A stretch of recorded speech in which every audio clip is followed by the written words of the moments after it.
الحمد لله نحمده ونستعينه ونستغفره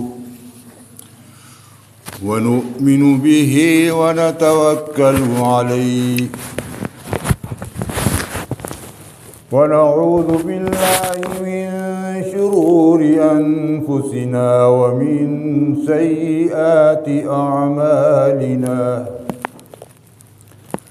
من يهده الله فلا مضل له ومن يضلله فلا هادي له أعوذ بالله من الشيطان الرجيم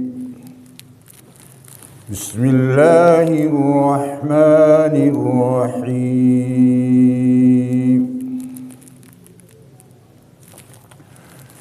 يا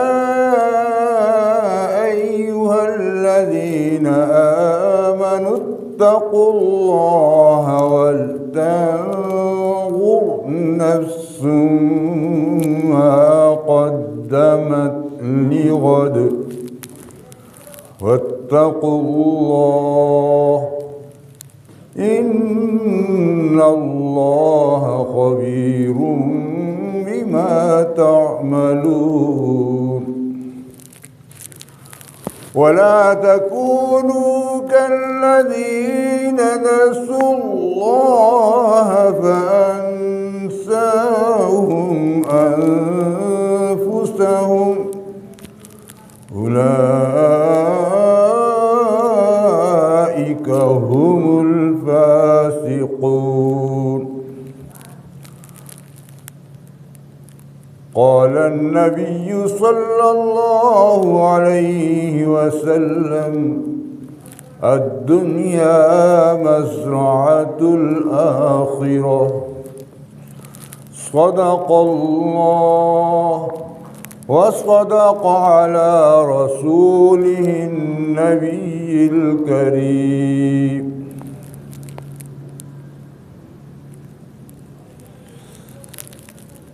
آگاہ اپنی موت سے کوئی بشر نہیں، سامان ہے 100 برس کا پل کی خبر نہیں، کہ محمد سے وفا تو نے تو ہم تیرے ہیں، یہ جہاں چیز ہے کیا لوح قلم تیرے ہیں، محمد کی غلامی دین کی شرط اول ہے، اس میں ہو گر خامی تو سارا دین نامکمل ہے۔ میرے انتہائی قابل احترام بزرگوں، بھائیوں،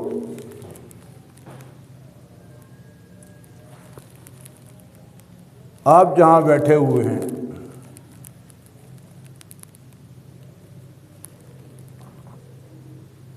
یہ وہ مقدس مبارک جگہ ہے جس کے بارے میں پیارے حبیب محمد الرسول اللہ صلی اللہ علیہ وسلم نے ارشاد فرمایا،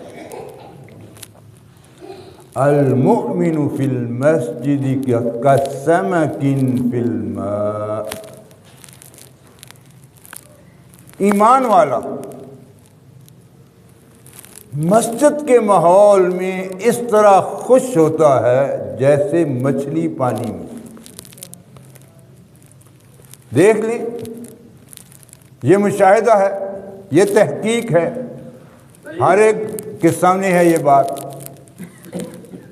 کہ مچھلی کو آپ پانی سے باہر نکالتے ہیں تو وہ تڑپنے لگتی ہے، مومن مسجد کے ماحول کے اندر ہوتا ہے تو خوش ہوتا ہے، لیکن جس کی ایمان کی کیفیت مضبوط ہے تو وہ مسجد کے باہر جاتا ہے تو اس کے اندر ایک خاص قسم کی پریشانی، خاص قسم کا اضطراب آتا ہے کہ پھر میں کب مسجد کے ماحول کے اندر جاؤں، پھر میں کب اپنی ایمانی کیفیات کو بیدار کروں، پھر میں کب رب کی رضا کو زیادہ سے زیادہ اختیار کرنے والا بنوں، پھر میں کب نیکیوں کے اندر اپنے آپ کو اس انداز میں اختیار کروں کہ وہ نیکیاں میرے ہر لمحے اور وقت کا ایک لحاظ سے عنوان بن جائے اور گناہوں سے بچ جائے۔ کیونکہ یہ بات واضح ہے، یہ بات ہمارے لیے سب کے سامنے ہے کہ حب الدنیا رأس کل خطیہ، کہ دنیا کی محبت جو ہے یہ ہر برائی کی جڑ ہے۔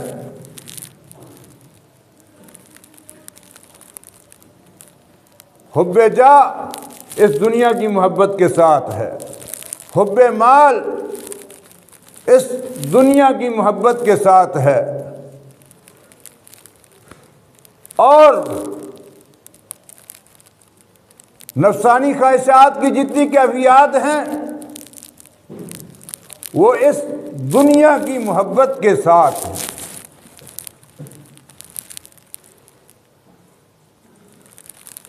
موت تو آنی ہے، اپنے وقت پر، اذا جاء اجلها لا يستأخرون عنه ساعة ولا يستقدمون، وہ اپنے وقت پر آئے گی اور کسی کو نہیں پتا کب آئے گی۔ دستک دے کر نہیں آتی کہ پہلے ذرا ہوشیار کرے کہ آ رہی ہوں، بلکہ اچانک آ جاتی ہے، اور اس اچانک آنے میں انسان خود حیران پریشان ہوتا ہے۔ ایک واقعہ آتا ہے، حضرت موسیٰ علیہ السلام جب رب سے ہم کلام ہونے کے لیے جا رہے تھے تو ایک شخص حضرت موسیٰ علیہ السلام کو کہنے لگا، آپ جا رہے ہیں تو میرا ایک سوال ہے آپ سے، یہ ہے کہ رب سے یہ پوچھ کر آئیں کہ میری موت کب آئے گی۔ خیر، موسیٰ علیہ السلام جب رب سے ہم کلام ہوئے، رب نے پوچھا کیا کسی شخص نے کوئی سوال بھی کیا ہے؟ عرض کیا جی ہاں، ایک شخص نے سوال کیا تھا کہ رب سے پوچھ کر آنا ہے کہ میری موت کب آئے گی۔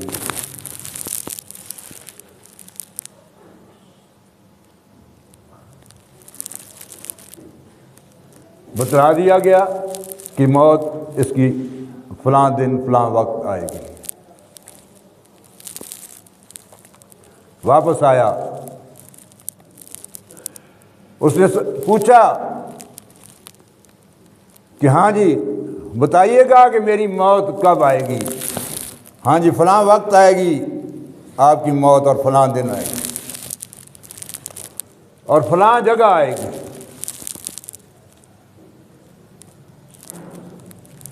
اس نے یہ کیا کہ مختلف شبیہات بنائی، یعنی جیسے اس کی اپنی شکل تھی اس طرح کی مختلف شبیہات بنائیں، مجسمے بنائے اور ایک کمرے میں انہیں سجا دیا، اور جس دن موت آنی تھی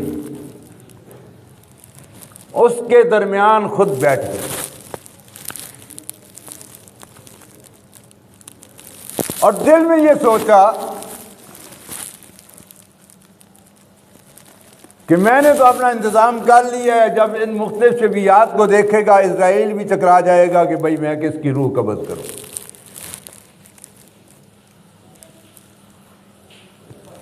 اسرائیل علیہ السلام آئے, ان مجسموں کو دیکھ کر کہنے لگے واہ کیسا بہترین تو نے یہ سارا انتظام کیا ہے. اس نے اپنی اس مہارت کو, کاریگری کو, صنائی کو سنا, درمیان میں سے اچھل پڑا, ایسے کود پڑا جو ہی ایسے ہوا. اسرائیل علیہ السلام نے کہا تو نے سارے کام تو کر لیے لیکن اپنے آپ کو اس بات کے لیے تیار نہ کر سکا کہ میں موت سے کیسے بچ جاؤں اور اس کی روح قبض کر لوں. اور وہ واقعہ تو بڑا مشہور ہے کہ حضرت سلیمان علیہ السلام کے دربار میں ایک شخص بیٹھا ہوا تھا. اسرائیل علیہ السلام اس مجلس میں اس شخص کو گور کر دیکھ رہے ہیں.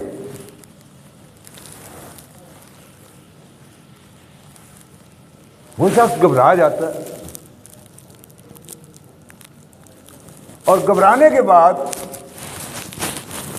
سلیمان علیہ السلام کو کہتا ہے چونکہ آپ کو اللہ نے بادشاہ کی ایسی عطا کی ہوئی تھی, ایسی نعمتیں عطا کی ہوئی تھیں, اس انداز میں حکمرانی کا ایک آپ کو انداز عطا کیا تھا جو آج تک کسی اور کو نصیب نہیں ہوئی.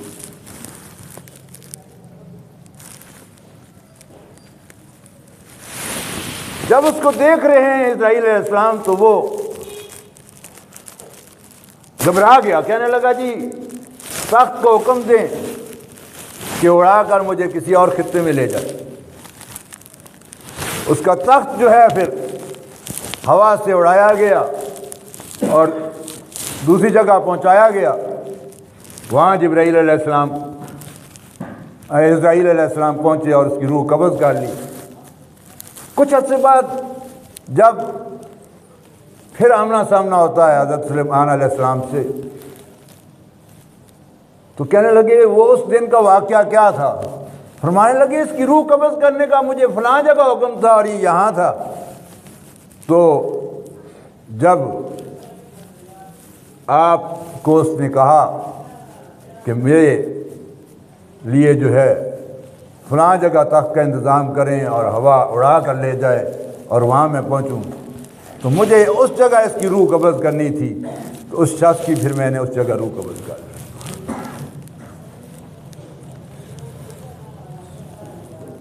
میرے عزیز انتہائی قابل احترام ساتھی,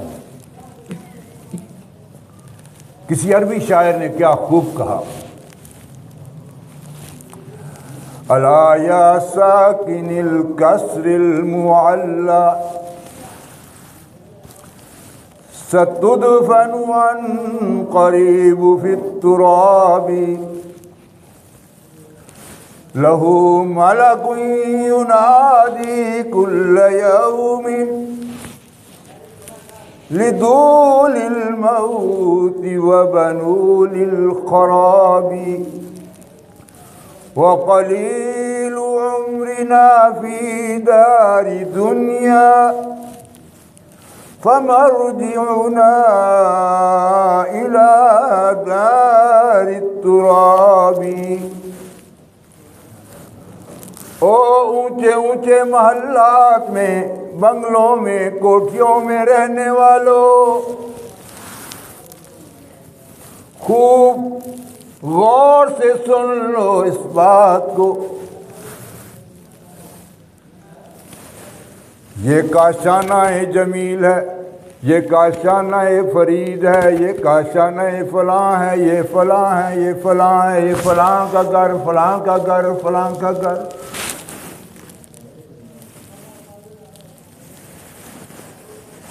اس رہائش کو تو تم آج اپنی رہائش کا ایک نمونہ بنا کر پیش کر رہے ہو۔ زہری آنکھوں سے دیکھ کر، اس رہائش کی نقش و نگار کو دیکھ کر، اس رہائش کی خوبصورتی کو دیکھ کر آج تم خوش ہو رہے ہو، لیکن اس زہری آنکھ کے ساتھ تو اس رہائش کو دیکھ کر خوش ہو رہے ہو، لیکن کبھی باطنی آنکھ کے ساتھ بھی دیکھو کہ فَمَرْجِعُنَا إِلَىٰ دَارِ التُّرَابِ، آج بالا زمین میں ہو، کل زیر زمین ہو، کل قبر کے حوالے کر دیے جاؤ گے۔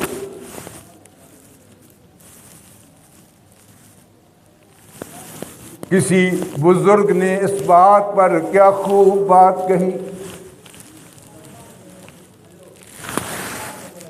کہ آج تم کسی کی چارپائی کو کندھا دے رہے ہو، ایک وقت آنے والا ہے میت تمہاری ہوگی اور کندھا دینے والے کوئی اور ہاتھ ہوں گے۔ فَمَرْجِعُنَا إِلَىٰ دَارِ التُّرَابِ، اس زمین کے، اس مٹی کے اندر تم جانے والے ہو، اور ہر روز ایک آواز لگائی جاتی ہے، بچے جنوں خراب ہونے کے واسطے، یعنی وہ بھی موت کے حوالے ہوں گے۔ ہر آنے والا بظاہر اپنے آنے کی خبر دے رہا ہے، لیکن باطنی آنکھ، یہ بصیرت یہ کہتی ہے آج زندہ ہے کل میت ہوگی۔ وَقَلِيلُ عُمْرِنَا فِي دَارِ دُنْيَا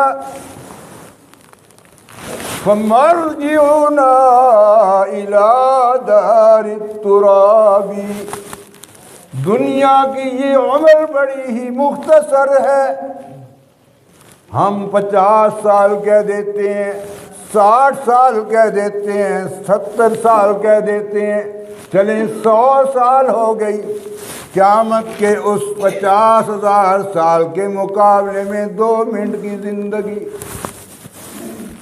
وَقَلِيلُ عُمْرِنَا فِي دَارِ دُنْيَا، یہ دنیا کی زندگانی تو بڑی ہی مختصر ہے۔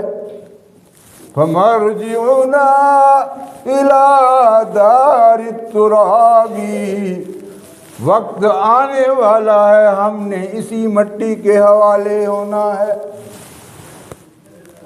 اور میرے عزیز محترم قابل احترام بزرگوں اور بھائیوں، زندگی ایسی گزاریں کہ قرآن کی اس آیت کے مطابق ہمارا اللہ کرے حشر ہو جائے۔ کیا؟ فَمَن زُحْزِحَ عَنِ النَّارِ وَأُدْخِلَ الْجَنَّةَ فَقَدْ فَازَ وَمَا الْحَيَاةُ الدُّنْيَا إِلَّا مَتَاعُ الْغُرُورِ، ایسی زندگی گزارو۔ ایک اصول بناتا ہے انسان، زندگی گزارنے کا ایک اصول بتاتا ہے اللہ اپنے بندے کو۔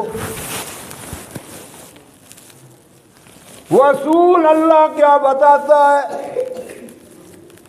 وہ ضابطہ اللہ کیا بتاتا ہے، زندگی کیسی گزارو؟ فرمایا جس نے اپنے آپ کو جہنم کی آگ سے بچا لیا اور جنت کے اندر داخلے کا مستحق ٹھہرا لیا اور جہنم سے بچ گیا، فقد فاز، تحقیق وہ کامیاب ہو گیا۔ گویا اعمال صالحہ کو اس انداز میں لائیں، اللہ کی طرف سے ہمارے اس ایمان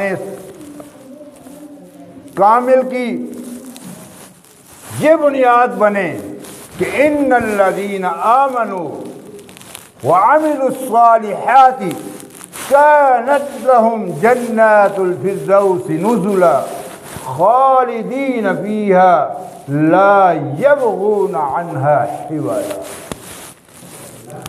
کہ بے شک وہ لوگ جو ایمان لاتے ہیں رب کی ذات پر اور نیک اعمال کو اختیار کرتے ہیں، ان کے لیے جنت الفردوس ہے، اور اس جنت میں جائیں گے۔ کیسی جنت میں؟ کہ جس کا آگے خود رب العزت کی طرف سے انعام کے طور پر اس انداز میں بیان کیا جاتا ہے کہ وہ اس میں ہمیشہ رہیں گے اور کبھی اس سے نکلنا ہی نہیں چاہیں گے۔ تو دعا کریں کہ اللہ تعالی ہمیں ایسے اعمال کو اختیار کرنے کی توفیق دے کہ ہم جنت الفردوس کے مستحق بن جائیں، اور اسی جنت الفردوس کو مانگنے کا حکم بھی ہے۔ میرے انتہائی قابل احترام بھائیوں، 2-4 منٹ کے اندر اختصار کے ساتھ بات کو مکمل کریں گے، اور وہ اس انداز میں آپ کے سامنے بات لائیں گے۔ اللہ اکبر۔ حدیث میں ہے، پیارے حبیب صلی اللہ علیہ وسلم نے ارشاد فرمایا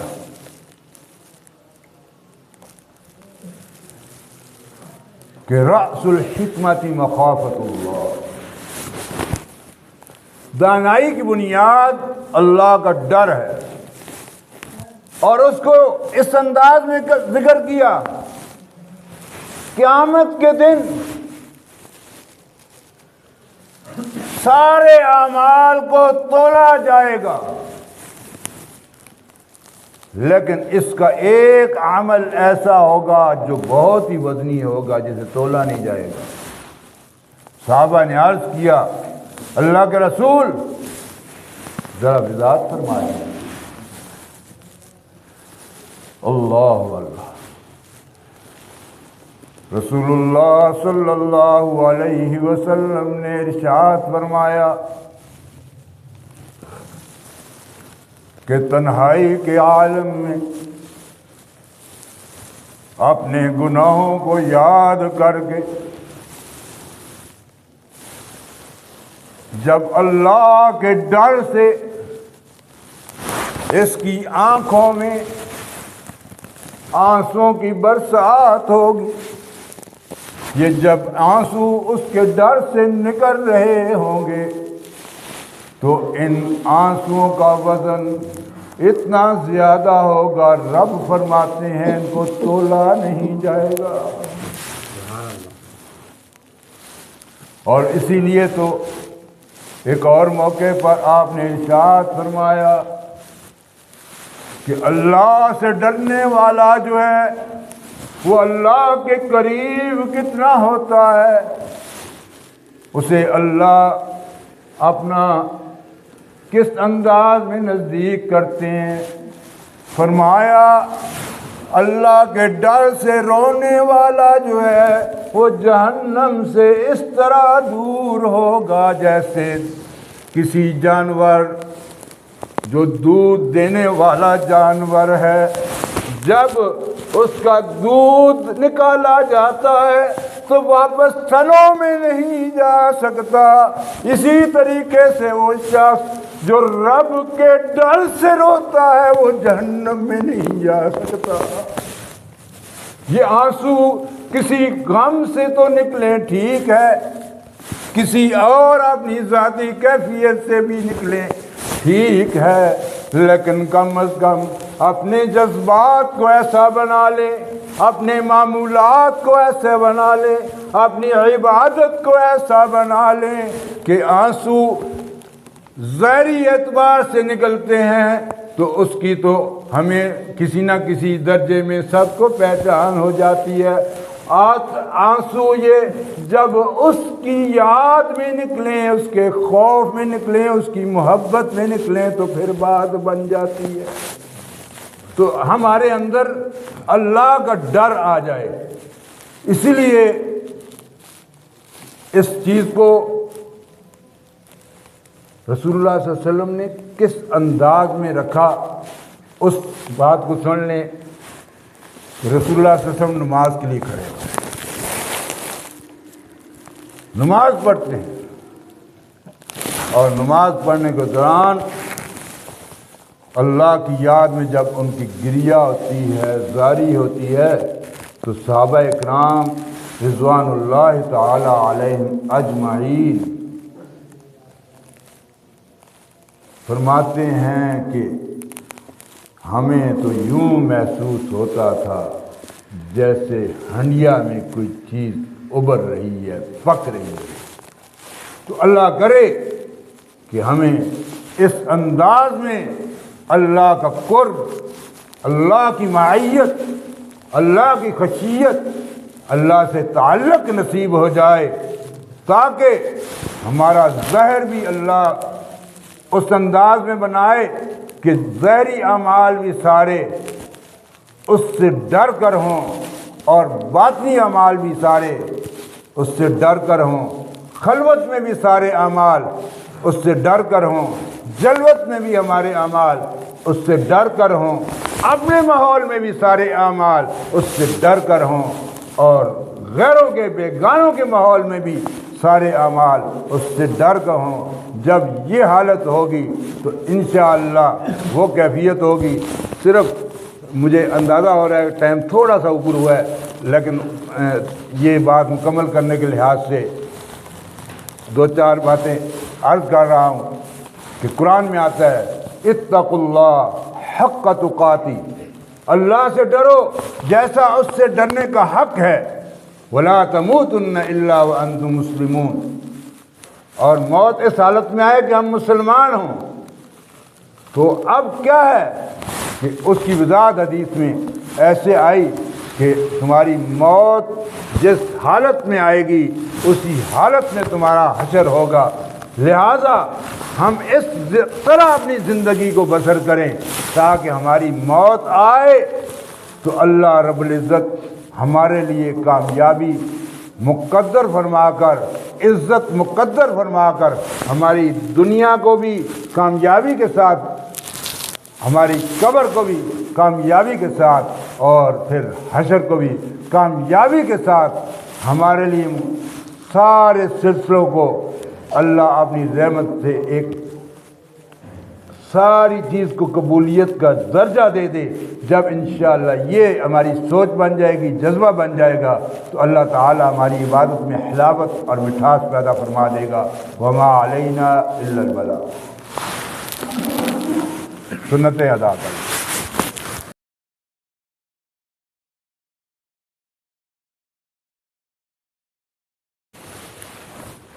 اللہ اکبر اللہ اکبر اللہ اکبر اللہ اکبر، اشہد ان لا الہ الا اللہ، اشہد ان لا الہ الا اللہ، اشہد ان محمد رسول اللہ، اشہد ان محمد رسول اللہ، حی علی الصلاة حی علی الصلاة حی علی الفلاح حی علی الفلاح، اللہ اکبر اللہ اکبر، لا الہ الا اللہ۔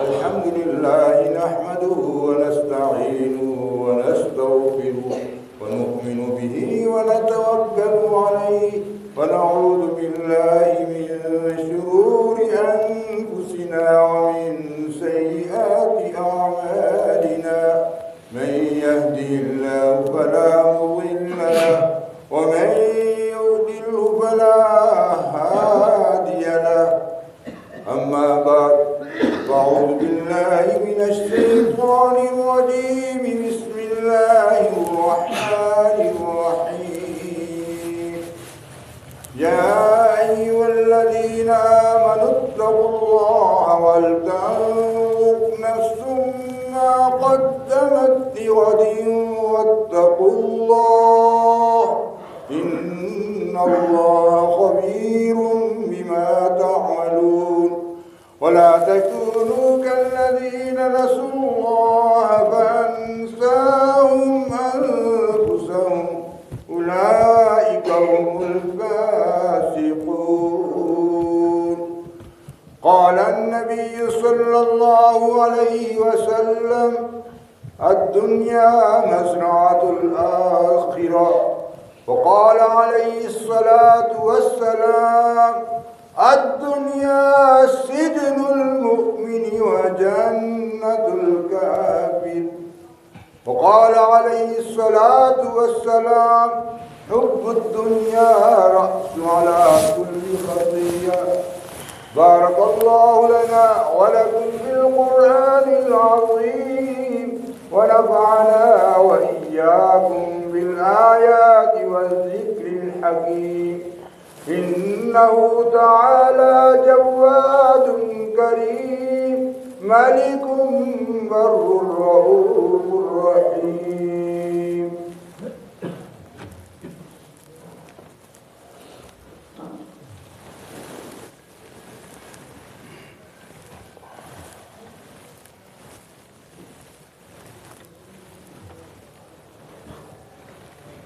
الحمد لله وكفى وسلام على عباده الذين اصطفى.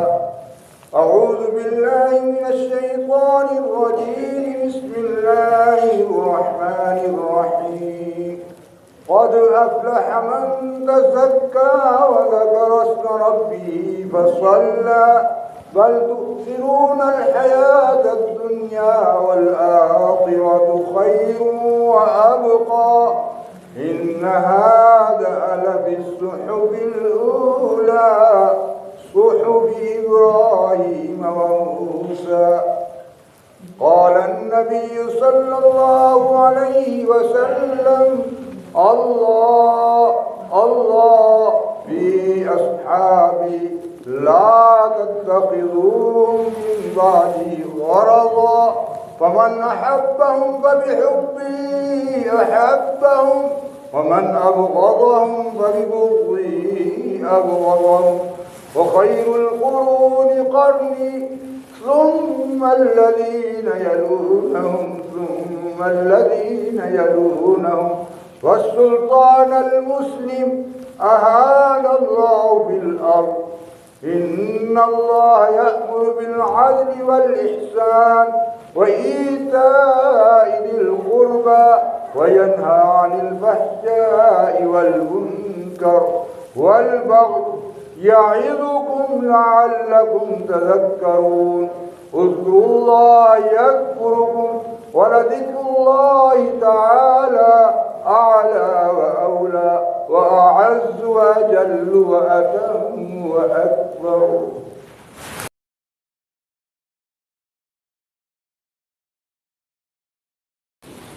الله أكبر الله أكبر الله أكبر الله أكبر.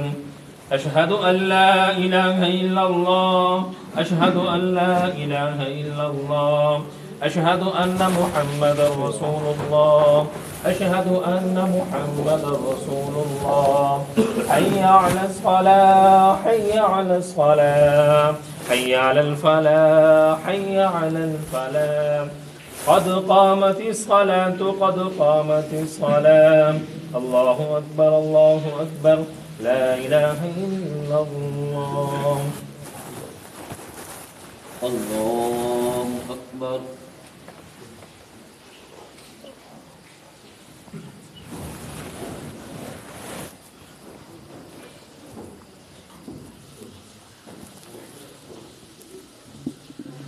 الحمد لله رب العالمين الرحمن الرحيم مالك يوم الدين إياك نعبد وإياك نستعين اهدنا الصراط المستقيم صراط الذين أنعمت عليهم غير المغضوب عليهم ولا الضالين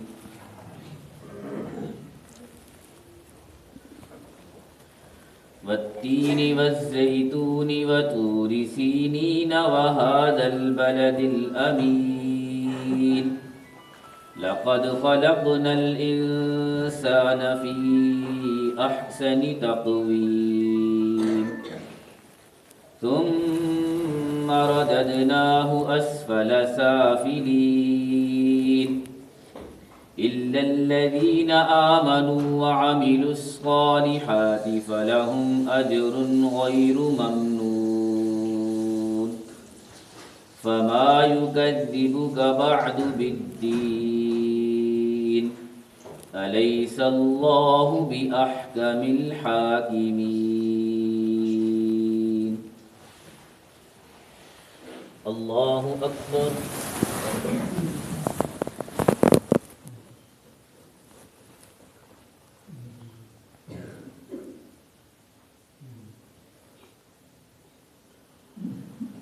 سمع الله لمن حمده الله أكبر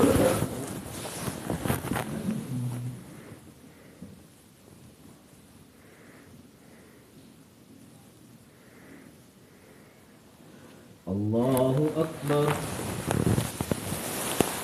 الله أكبر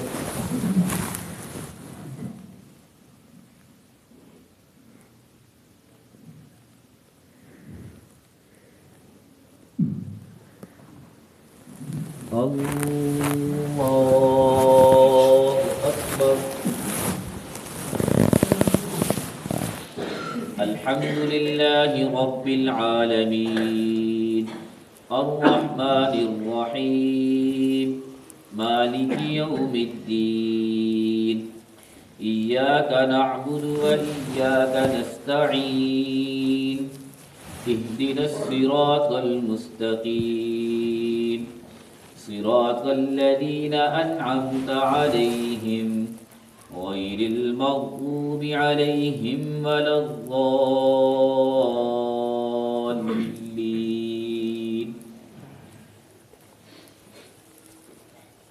إذا جاء نصر الله والفتح ورأيت الناس يدخلون في دين الله أفواجا فسبح بحمد ربك واستغفره إنه كان توابا الله أكبر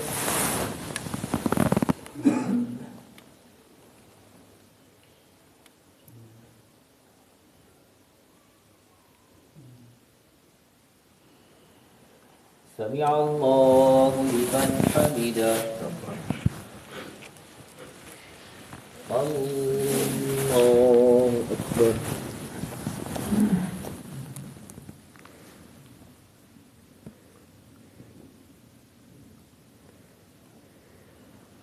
الله أكبر الله أكبر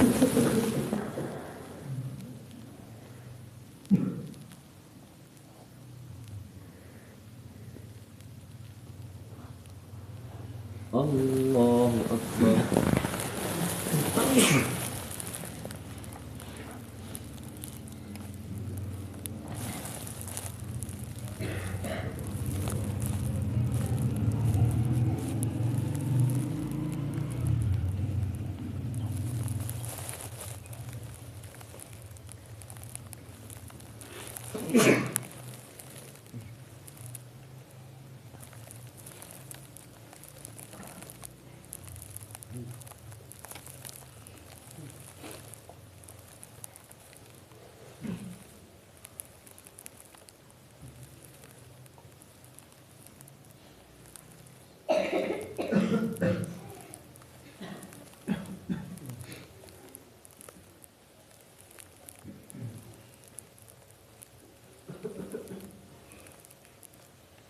السلام علیکم ورحمۃ اللہ.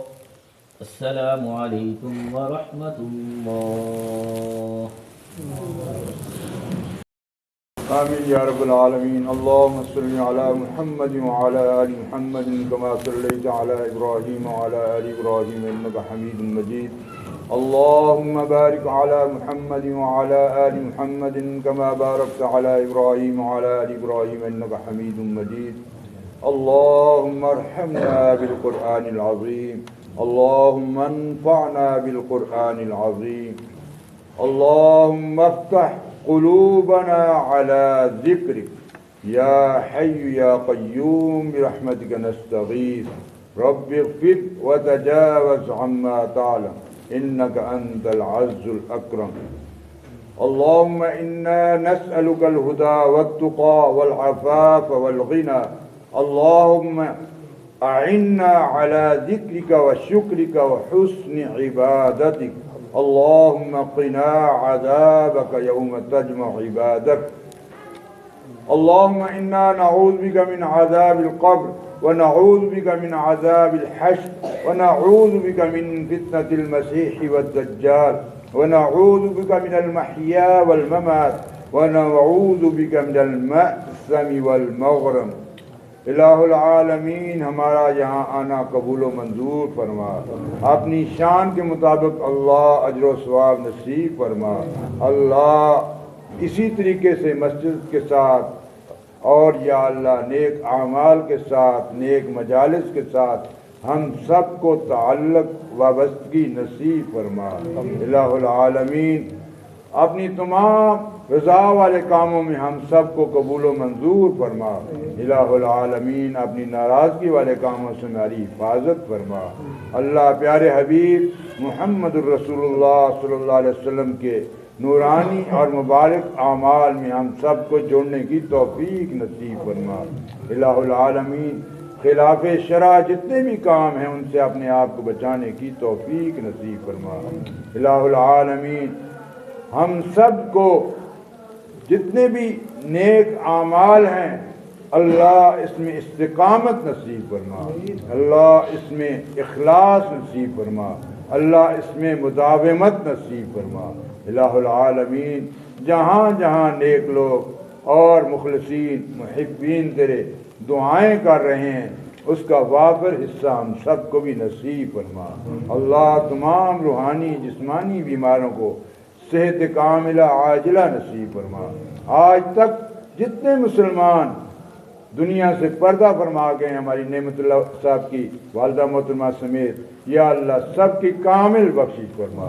الہ العالمین سب کی قبروں کو روشن اور منور فرما. یا اللہ اپنی رحمت کاملہ کے ساتھ تمام مرحومین مرحومات کو اپنی خاص نوازشات کے ساتھ یا اللہ وہاں کی سہولت آسانی نصیب فرما. الہ العالمین ہم سب کو بھی موت کی قبر کی آخرت کی تیاری کی توفیق نصیب فرما. دعوت و تبلیغ کے لحاظ سے یا اللہ جو ساتھی دنیا کے مختلف گوشوں میں کام کر رہے ہیں سب کی زندگیوں میں برکت نصیب فرما. سب کو اس کام کے اندر یا اللہ دل جمعی کے ساتھ لگنے کی توفیق نصیب فرما. الہ العالمین وہ مبارک مہینہ آنے والا ہے اللہ اس کی صحیح معنوں میں ہم سب کو قدردانی کرنے کی توفیق نصیب فرما. اور یا اللہ ہر قسم کے معاصی سے اپنے آپ کو بچا کر رمضان کے پورے مہینے کو صحیح معنوں میں یا اللہ گزارنے کی توفیق نصیب فرما. یا اللہ زندگی کے باقی ایام کو بھی ہر گناہ سے بچا کر اور ہر گناہ سے اپنے آپ کو ہٹا کر نیکی کے یا اللہ قریب لا کر گزارنے کی توفیق نصیب فرما. سب کو یا اللہ اپنی خاص عنایت کے ساتھ مہربانی کے ساتھ حرمین کریمین شریفین کی بار بار حاضری نصیب فرما. اللہ موت نزا کے عالم میں آسانی فرما. اللہ جتنے بھی یہاں حضرات بیٹھے ہوئے ہیں جن کی کوئی پریشانیاں ہیں ناجائز مقدمات ہیں دیگر یا اللہ قرض کے مسائل ہیں اور دیگر ایسی حاجات ہیں یا اللہ تو اپنے خاص مدد سے تمام حالات میں سب کی مدد فرما اور سب کو ہر طرح سے یا اللہ اپنی خاص عنایات نصیب فرما یا اللہ، موت و نزا کے عالم میں آسانی فرما۔ آخری وقت کلمہ طیبہ لا الہ الا اللہ محمد الرسول اللہ سب کو نصیب فرما۔ وصلی اللہ تعالی علی حبیب خیر خلقہ محمد وعلی آلہ واصحابہ اجمعین برحمتک۔